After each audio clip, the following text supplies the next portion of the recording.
కడప జిల్లా పులివెందుల్లో దారుణం జరిగింది. భార్య కూతుర్ని కొడవలితో నరికాడు గంగాధర్ రెడ్డి. తొండూరు మండలం తేలూరు తుమ్మలపల్లిలో ఈ ఘటన జరిగింది. భార్య కూతుర్ని చంపి పరారయ్యాడు గంగాధర్. మృతులను తుమ్మల శ్రీలక్ష్మి గంగోత్రిగా గుర్తించారు. నిందితుల కోసం ప్రస్తుతం పోలీసులు గాలిస్తున్నారు. మద్యం మత్తులో ఈ ఘటన చోటు చేసుకున్నట్టుగా తెలుస్తోంది. తొండూరు మండలం తుమ్మలపల్లిలో భార్య కూతుర్ని కొడవలితో నరికి గంగాధర్ రెడ్డి హతమార్చాడు. తీవ్ర గాయాలతో భార్య శ్రీలక్ష్మి, కుమార్తె గంగోత్రి మృతి చెందారు. పోలీసులు కేసు నమోదు చేసుకుని దర్యాప్తు చేస్తున్నారు. మద్యం మత్తులో ఈ దారుణ ఘటనకు ఒడిగట్టాడు గంగాధర్ రెడ్డి. ఈ ఘటన పులివెందుల నియోజకవర్గంలో కలకలం రేపుతోంది. తొండూరు మండలం తుమ్మలపల్లిలో గంగాధర్ రెడ్డి భార్య కూతురు నివాసం ఉంటున్నారు. అయితే సోమవారం రాత్రి ఏం జరిగిందేమో తెలియదు, కానీ గంగాధర్ రెడ్డి మద్యం తాగి వచ్చాడు.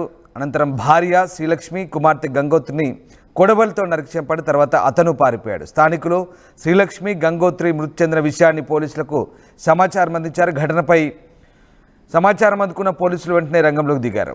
ఇక ప్రమాదం జరిగిన ప్రాంతాన్ని పరిశీలించారు. తీవ్ర గాయాలతో మృతి చెందిన తల్లి కూతుర్ల మృతదేహాలను ప్రభుత్వ ఆసుపత్రికి తరలించి పోస్టుమార్టం నిర్వహించారు. ఘటనపై కేసు నమోదు చేసి దర్యాప్తు చేస్తున్నారు పోలీసులు.